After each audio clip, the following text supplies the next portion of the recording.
Hello, hello, and good morning, everyone.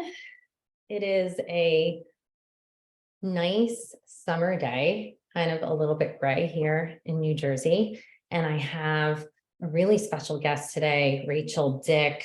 She is an amazing nurse coach in the industry, and she is actually helping people to tell their unique stories so that they can heal. That is kind of like her gift. And today we are going to be having a conversation. So I just want to say, drop a hello to us in the chat if you're here live. I love to hear that. I love to know that you're here with us. And if you're watching this on the replay, just drop the word replay in the comments and let me know that you're here as well. And like always, we're just going to be free flowing in the conversation, and feel free to drop any questions that you have or comments in the chat as you always do, because I'll be checking at a few points and answering any questions that you guys have. Okay. So, hi, Rachel. Hi, Amy. Thanks for having me on. Super excited to be here. Yeah, I'm super excited to have you on too. And just go ahead and introduce yourself and tell people who you are and how you help people.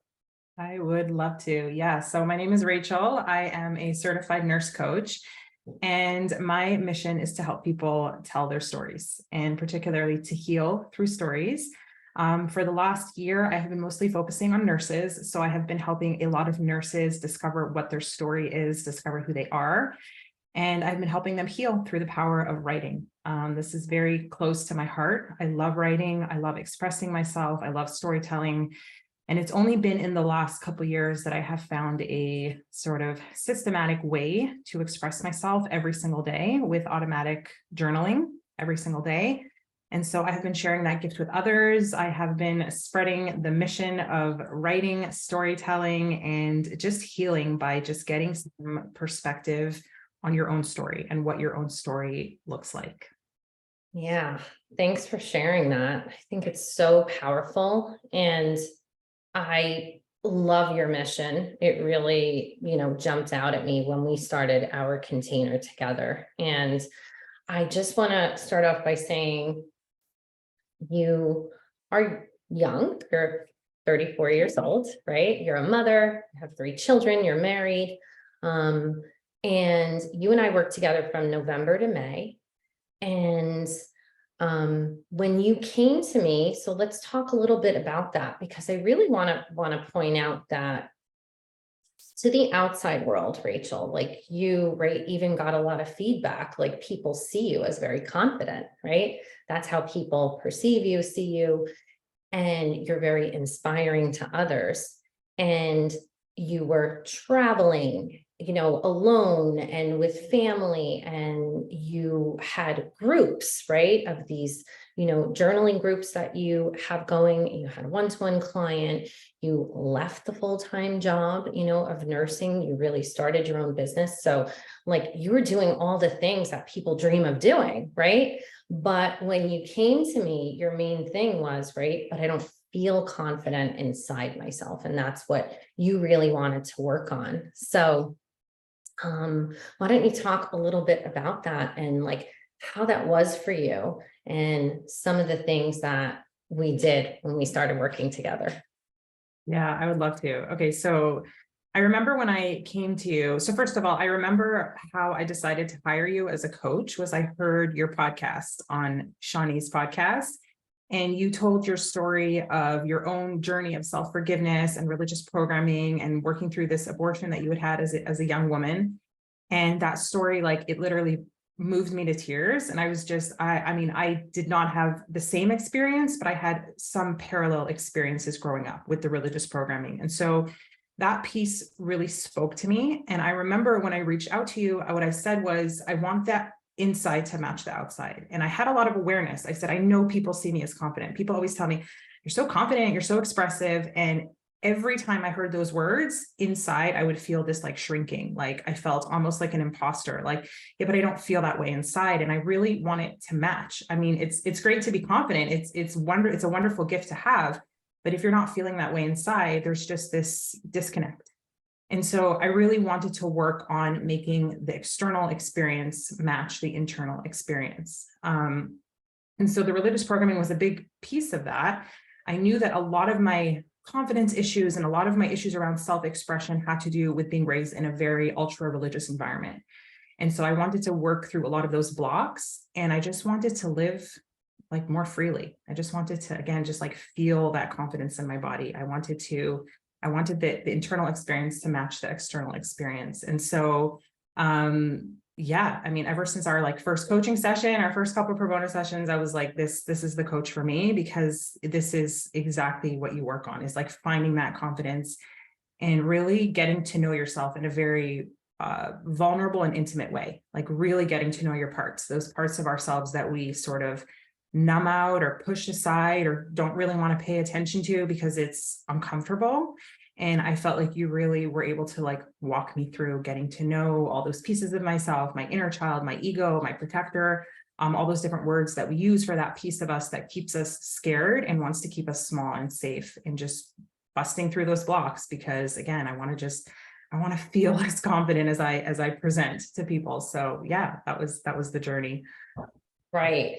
Yeah, that's beautiful. And I'm glad that you pointed that out, because, for people looking at other people, those that we admire and we aspire to be like, I always say, if you think that they're not feeling fear and not feeling self-doubt and not feeling all the things that you're feeling, you're wrong. The difference is we're able to move through, which there is a difference between confidence and courage, right? So when I look at you, you're very brave, you're very courageous, you're able to take those strong action steps.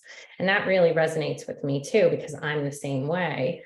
But inside we could be like feeling something. And really the work that we did, right, is all deeper internal work. Like you said, getting to know those different parts. So some of the parts that we worked with, right? One that was really coming up for you a lot was that inner critic. And that inner critic was showing up in your self-doubt, right? In your fear. And we worked with her a little bit. And I think that I have a unique way of working with people with their parts that they're probably not used to, because a lot of people, like some people want to tell their inner critic to like shut the F up, and like they kind of want to kill that part of themselves off. But really, through a lot of science and research, we can't kill these parts of us off. But if we meet them with love and compassion and understanding, they can kind of calm down. So I'm just curious, Karen, as you named her, right, your inner critic, how's she doing nowadays? And how are you meeting her differently? Yeah, so Karen is still there. She's a part of me. Yeah, that's what we named my inner critic. And I think what's different now is the awareness. It's all about awareness. I have so much more of a bird's eye view on my thoughts. And like, I mean, I can think of several times this week that it happened, that those voices started creeping up, and it was like, oh, there it is. And I just kind of met it with this like neutrality, and like, it didn't have to get upset about it, didn't have to amplify the voices, didn't even have to really listen to them, but it's just like, oh, there it is. And then it just kind of floats on by, and again, yeah, like I think I have that awareness that it's never going to go away. It's like part of me. And I think, yes, I think when we start this type of journey to wanting more confidence, we wish we could just like cut it out, like just like a surgeon, just like, can we just remove this piece? And it doesn't work like that. It's about befriending the ego. It's about befriending our inner critic. It's about like understanding it, understanding why it's there, understanding how it has served us, and even being appreciative and grateful, because it's easy to also look back at the trajectory of my life and be like, oh, it tripped me up here and it tripped me up there. And it's like, but how has it served me? Like, how did it keep me safe as a child? When I was a child, I grew up in a very almost dogmatic environment, and listening to the rules was very important. Like if I didn't listen to the rules, I could have been, I don't know, perhaps rejected from my family or my community.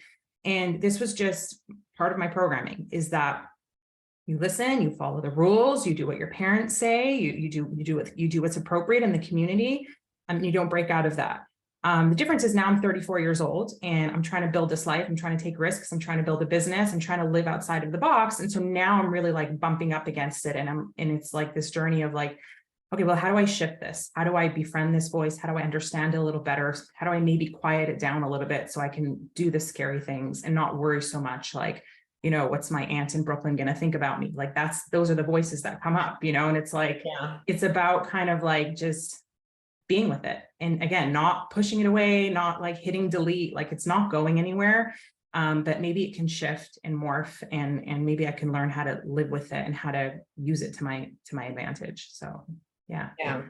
Okay. I love that so much. And some of the other things that you were struggling with too, when we first met, were really like being seen in the world, because again, as a business owner and coming out as a coach, really helping other people to tell your story, right?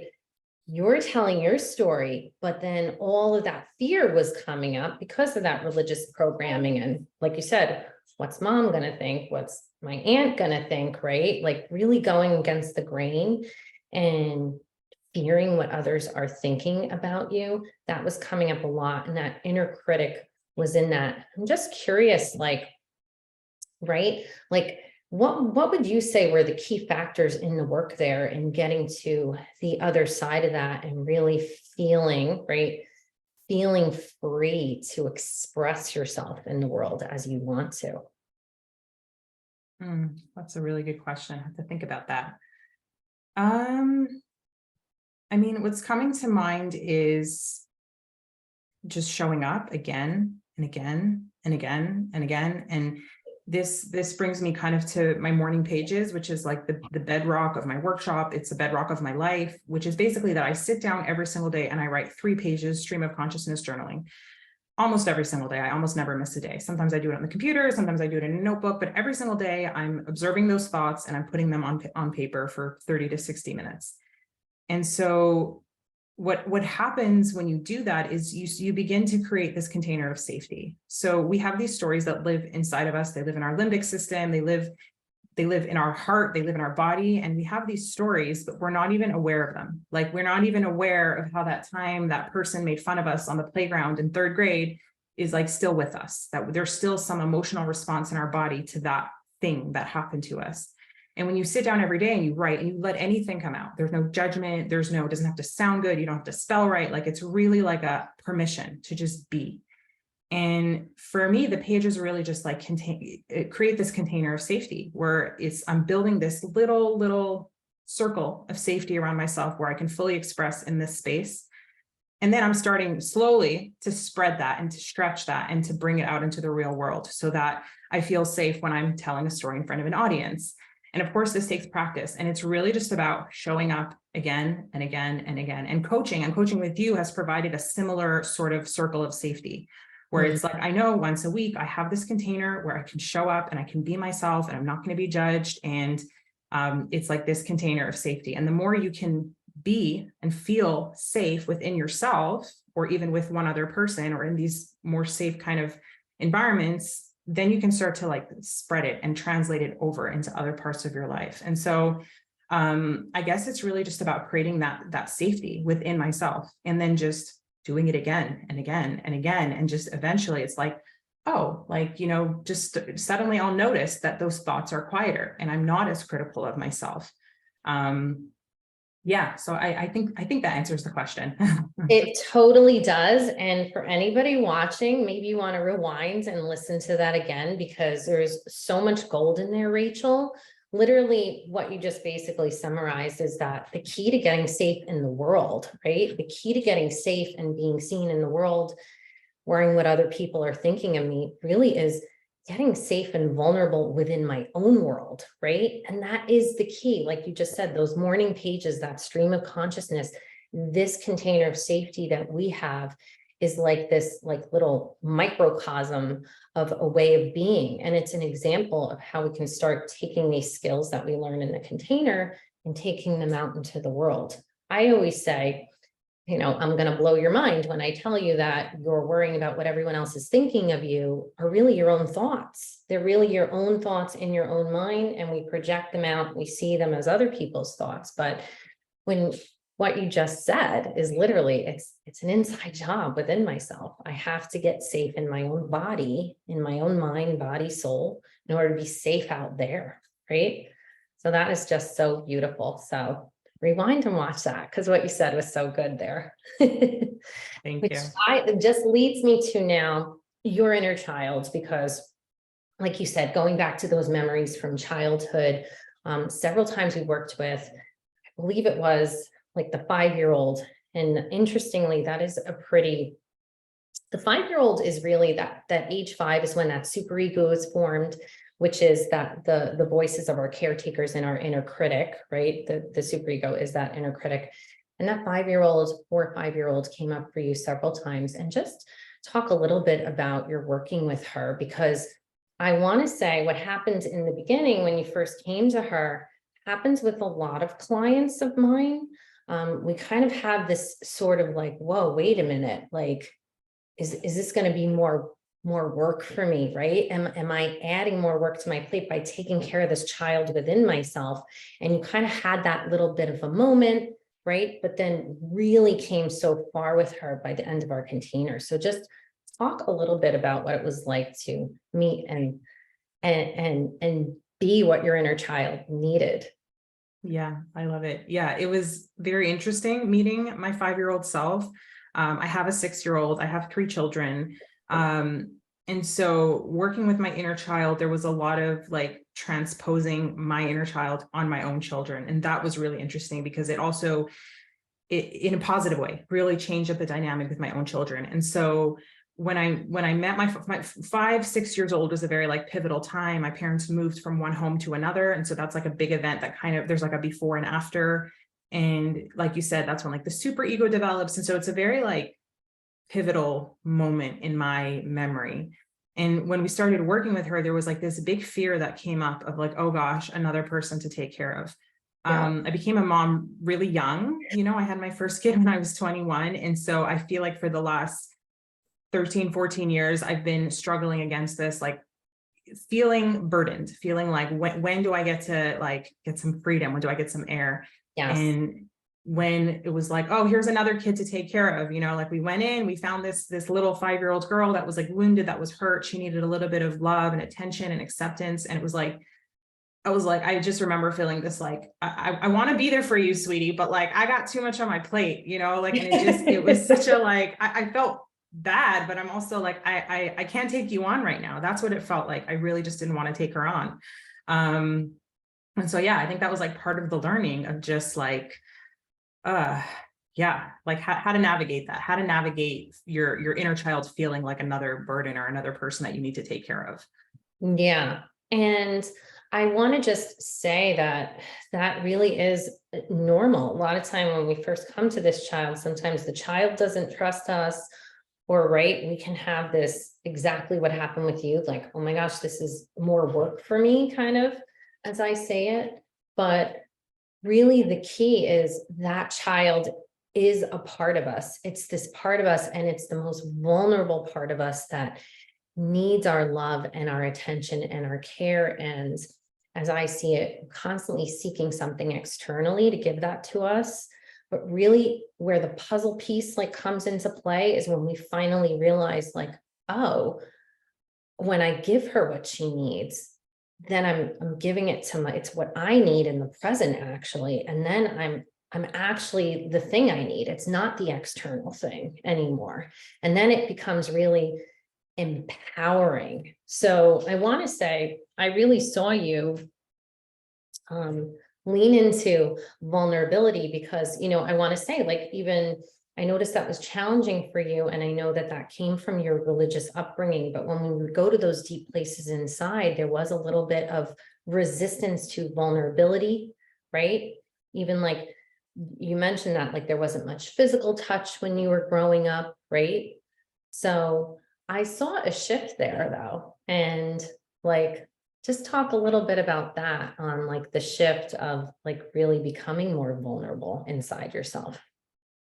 Yeah, that's a challenging one for me. And exactly what you said, it's partly my religious upbringing. It's also my grandparents are Holocaust survivors. And so I feel like that's a big part of the story, is that my mother in particular grew up in a home where it was not safe to express your emotions. And it makes sense because when I think back to my grandparents, they were teenagers when they were incarcerated, when they were put into the concentration camps. And so my grandmother was a 16, 17-year-old girl who had to survive, and survival was the only thing that mattered. And her emotions didn't matter. Her inner child didn't, none of that mattered. Right. It was about living to see another day. And so she lost, she lost her whole family. My grandfather lost his whole family. And so when my mother was being raised, it was a warm and loving home, and they were very, very appreciative that they had, 6 beautiful children and that they had come to Canada and they were living a better life, but that trauma followed them. And so I think my mother was very much raised in an environment where we don't express our emotions, we don't cry. One of the things that my mother used to say to me growing up was, one thing that really stands out was she said to me when I asked if I could go to therapy as a teenager, she said, "Why would you need therapy? Your grandparents went through Auschwitz and they never needed therapy." Right. And it wasn't until I was an adult that I looked back and it was like, wait, no, they needed therapy. They just didn't get it. There's a difference. And again, that brings me to the storytelling piece, which is the storytelling is part of how they process their trauma. And that's why storytelling is so close to my heart, because my grandparents didn't have access to coaching, to therapy, to emotional processing, any of that. It was foreign to them. Again, they were just trying to live to see another day. They were just trying to raise children as immigrants, like working hard, raising kids in this new country. And so it wasn't until they started to share their stories and tell us, their grandkids, what had happened to them, and they were able to process it in this empowering way. Instead of saying we were victims, they used to tell us, like, we overcame, we're survivors. Like, Hitler tried to kill us, he didn't win, and so it was this empowering way that they were able to tell us their story. But some of the vestiges of growing up as a grandchild of Holocaust survivors, and this is not for everyone, because again, it manifests in different ways, but this is a common theme for grandchildren or children of Holocaust survivors, is that it's not safe to express emotion. And so growing up in my home, it was like, we don't cry, we don't do that, that's not for us. And while there was love in the home and there was warmth in the home, and it was a pretty nice childhood in a lot of ways, there were a lot of pieces of me that I learned to shut down, and that was safe. It was safe to always have a stiff upper lip. It was safe to just push through things when you didn't feel like it. It was safe to just ignore your own sensations in your body and just forge on. And so again, those things served me, and there was a reason for that, and it got me to where I am today. But also it's not serving me anymore, because I'm doing scary things now. I'm going out of the box. I'm building a business. I'm trying to create the life of my dreams. And so I keep butting up against, that inner child and that resistance that I have to vulnerability, and that vulnerability doesn't feel safe. And so I already forgot the question, but. Oh, but you yeah. Great. No, that was it. We just talk about like your journey of, right, meeting, because now it's like vulnerability is now empowering and courageous, and is really part of your mission of storytelling. So it's literally creating a new definition, like creating a new paradigm for what vulnerability is for you. And you just explained beautifully, like, where it comes from. This is generational, right? This is generational trauma. And if there's a part of me internally, a deep part of me that feels like, right, by being emotional or being vulnerable is, right, disrespecting, right, what happened to my ancestors, which is, right, that limiting belief and that conditioning, then you're definitely going to bump up against it. When it's the thing that you need to move forward in life, it's like, okay, well, how do I get past this? And that's just basically what I saw. I saw you consistently, though, not give up on yourself. And really, you do have this beautiful sense of awareness, and you knew the work involved. What I loved about you, Rachel, is that you always showed up like 100%, as I saw, like just truthful, right? You never like felt like you needed to come into the container and like please or impress in any kind of a way. You always brought, like you said, this was your safe space. So this was the place where you could show up as who you truly were. And I just really appreciated that. Like every session was so like deep and transformative and impactful. And your commitment to doing the work really is inspiring. I just want to say Thank as you. a coach. Thank you. Thanks, Amy. Um, okay. So with that said, I would love for you to tell anybody who's listening, that's on a journey of doing something big, right? Because as I see it, based on what you said, you're literally, following a dream. You're creating a new type of a life. You're consciously living and no longer surviving, right? And breaking free of that mold and that pattern. And I'm just curious, like, what do you feel like are your biggest learning lessons in the journey of like living this consciously created life? What are your key learning lessons that you've learned along the way that you feel like you want to share?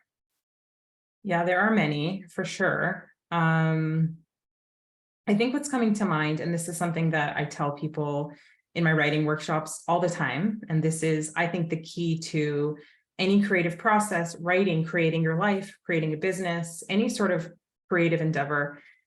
There's sort of this balance that you have to find between like discipline, and I'm not crazy about that word. Maybe I can find a better word, but we'll use that word for now, discipline and surrender. And so there's the showing up piece. There's like, if you want to write a book, like you got to get on the computer and move your fingers across the key, or the book's not going to write itself. But there is a surrender that happens in the process. And so for me, both with writing, with creating my business, now it's kind of spilled over into everything, my family life, my personal growth, all of that. There's this balance I feel like I'm always trying to find. And it's kind of similar to like the balance between like being and doing. Like I very often I find myself, and this is my tendency, is to go a little bit further to the discipline side, not the surrender side. I struggle more with the surrender piece than the showing up piece. And so very often I'll find myself like spinning my wheels, or I'm in what I call like a creative drought. Like the words are not flowing. I don't feel creative. I don't feel expressive. And if I check in, it usually just means that I need a break, or I need to be, or I need to play with the kids, or I need to go by myself to a coffee shop and put on a podcast. Like it just means that I have not been surrendering, because again, that's the piece that I struggle with, going back to my childhood and going back to the way I was raised, and this overachieving perfectionism and always need to do everything right to be accepted and to be loved. So I'm really good at the discipline piece. I'm really good at the to-do list and checking things off. And I'm struggling. And this is sort of what I'm dealing with now, is like forcing myself to take breaks and forcing myself to be, and to just like be with myself, because you need it. Like that's how burnout happens. It's just really, really important to find that balance between the showing up and then also surrendering. And it comes up a lot in writing, because when you write, if you're writing a story, like you start to discover that there's this like creative flow that lives out there that wants to flow through you, and you have to allow it. You have to just let go. And it's terrifying, and I'm scared of heights and like all these things, and like letting go does not feel comfortable or safe in my body. And so teaching myself how to feel safe to surrender. And there's so many like different tools, and coaching with you is like a huge piece of that. But there's so many different tools that I've like incorporated in my life to learn how to surrender, to learn how to let go, to learn how to surrender to the process. But it's a journey. It's definitely a journey. Yeah. That is beautiful. I love that.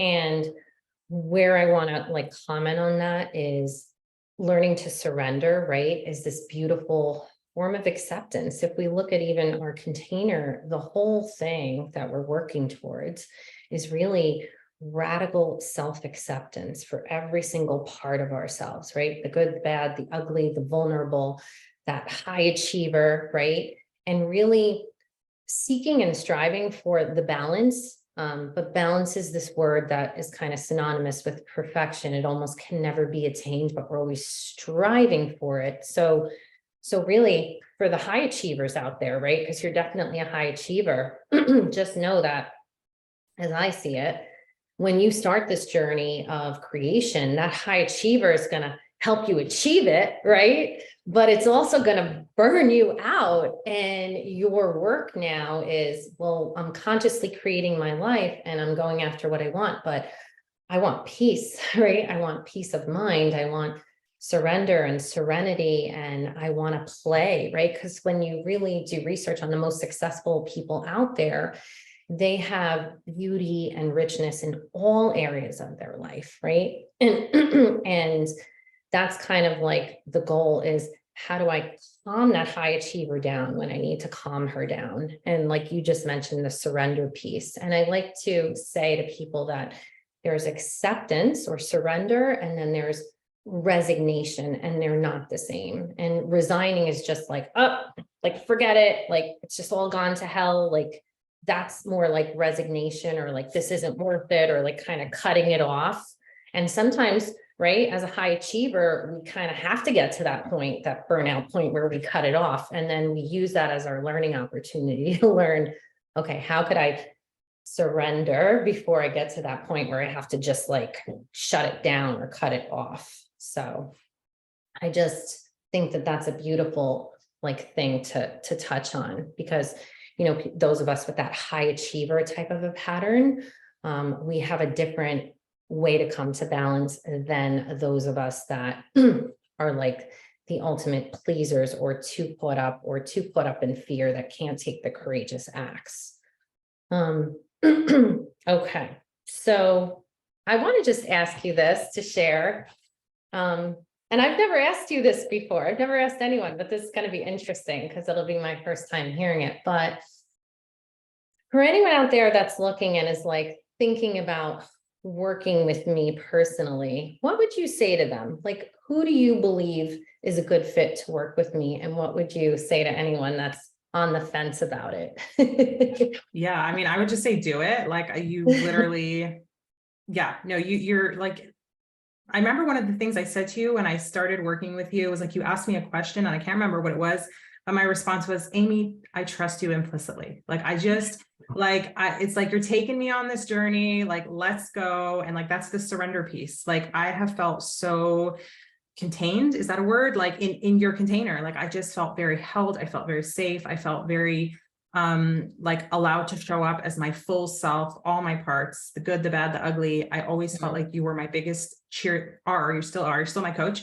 I still feel like you're like my biggest cheerleader. There are moments where I'm like, what would Amy say? You know, like I like check in and it's like, well, what would Amy tell me to do in this situation? And so I think anyone who is struggling with this piece, with finding balance in their life, who like, if you want dreams, but you feel like you just keep coming up against the same kind of blocks over and over again, and you're ready, like you're ready to burn it off, you're ready to surrender, you're ready to blast through those blocks and like build that life of your dreams, I say work with Amy, because it will change your life, truly. And yeah, I'm just so appreciative that I've had you in my corner these last 6 months, because it's been a challenge. Like, it's been a challenging road, again, like with this presenting as super confident and successful and you know, always, I don't know, we sometimes create this like persona of who we are, but behind the scenes, I've had so many struggles. I've had so many moments. I've had breakdowns. I've had meltdowns. I've had moments of wanting to run back into my old life. I've had moments of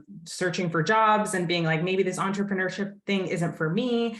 And just, I've had so many moments like that behind the scenes, and just being supported by you and just being really just all the support that I have. And I tend to over support. And I tell that to new nurse coaches. I tell that to anyone starting a business, like, you'd rather be over supported than under supported. Like, it's the way to go. And so like, just having the support that I needed in those times of like crisis and self-doubt and wondering what I'm doing here, it's been invaluable. It's the reason I've been able to build a business so quickly and still stay, you know, balanced with my family life. And it's not just the business piece. It's like my personal life is better. I have better relationships.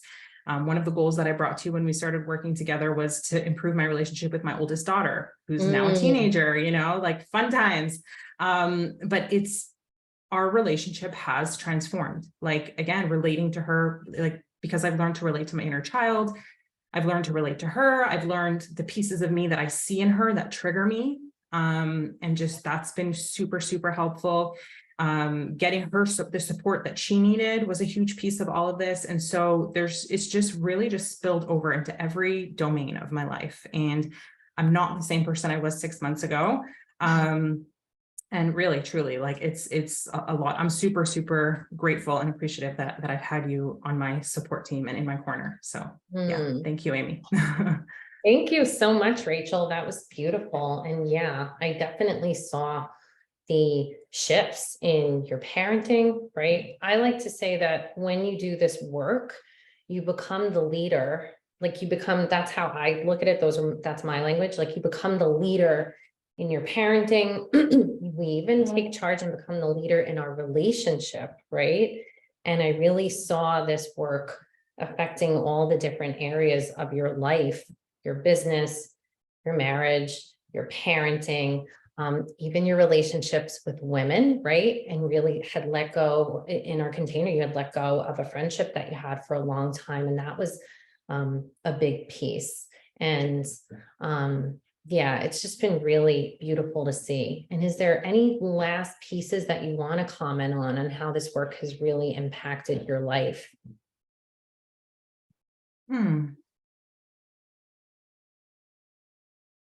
Yeah, I'm trying to think. I mean, it comes down to the confidence. And again, like you are the confidence coach. And so if I had to like sum up one word, what I've taken away from our container, from our time together, is increased confidence and really matching that external experience to that internal experience. And again, I still have doubt. I still have those feelings that they may never go away, but I'm at peace with that. I feel like when they come up, I have this new sort of ability to meet them and to just be like, oh, like this, instead of like the old version of myself, which would maybe panic or think it meant something about me. It meant that I wasn't enough because I'm having these feelings.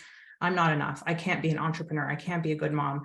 But now it's like my internal experience is so much more pleasant. Like it is so much more enjoyable to be me. Like, and I think that's at the root of all coaching, all personal development, all personal growth. That's what we're looking for. We want to feel good in this weird and wonderful human experience that we're having. Like, you know, like I'm like, we don't know why we're here necessarily. And there's all these questions that we have, but at the end of the day, like we are stuck with ourselves for the duration of our time here. And if you don't feel good in your body, if you don't feel good in the experience that you're having, that's painful, you know? And so I just feel so much calmer. Like I notice it when I'm laying in bed on the pillow. And this just happened to me yesterday where I did a yoga for tension relief. And I've done this yoga video before. And I said to my husband afterwards, I said, it was so weird. Like she was asking for us to, you know, where's the tension in your body? And I was like, I actually feel really good. And it felt so like foreign, like I wasn't, and not that I never am tense and not that I don't have tension, but in that moment, I wasn't feeling tense. I was feeling really calm and I was feeling really good. And I was like, this is freaking amazing. Like this is a little foreign to me to be sitting here looking for tension in my body. And I'm not really finding it because I'm having a really good day, you know? And like, that is priceless. Like that is priceless. And that's what becoming more confident has given me, is just a better internal experience in my body walking this earth. So thank you. Oh gosh, Yeah. that's so beautiful. And I love that. And I want to just say that we can do deeper work with that too, because we realize when we do this work that sometimes we feel a little off balance when we're feeling good in our bodies and we're having a good day, right? And we're so programmed to be waiting for that other shoe to drop. But when we can breathe in and be safe, we can actually revel and relish those moments and be more conscious of when we're having joy, happiness, peace, serenity, and actually like magnify them a little bit. And I remember I did that exercise with you, taking in compliments, and, you know, just really focusing mindfully on the compliments that people are giving us, because so often we deflect and we don't even realize we're doing it. It's just like an auto response. Like we don't take it in, right? But part of this is, right, the whole point is we want to feel better. We just want to feel better in our bodies. We want to feel better in the world. So really just allowing that. And how interesting it is, Rachel, that, right, the road to confidence is not like just this direct, clear path. It really encompasses so many different things, all like deeper inner work. And I just want to say that you were like a total pleasure to work with. And I can't wait for the next 6 months. I'm excited, Yeah, right? me too. We're Me looking for too. another 6 months. Yeah. Yeah. I'm excited. I'm excited. All right, let me take a little break and just see if anybody has any questions. Okay. All right. 7 comments. Let's see if I can see these. Okay. Hey, let's see. Hi, Jessica. Hi, Janine. So Janine's watching, Jessica's watching, Janet's watching. Good morning, ladies. Kathy. Hi, Kathy. Jackie. So many moments. Okay. And working with Amy is like working with a very smart, trustworthy friend. Thank you, I Kathy. agree. All right. If anyone has any questions, you can leave them below. And I think that's about it. Do you have any last? Oh no, you went quiet all of a sudden. I missed the last word. Hold on. I can't hear you.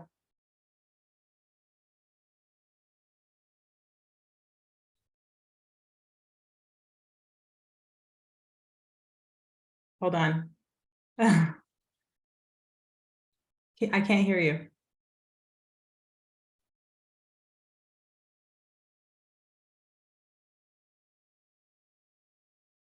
It went quiet. I can't hear you, Amy. I don't know what happened. Something happened.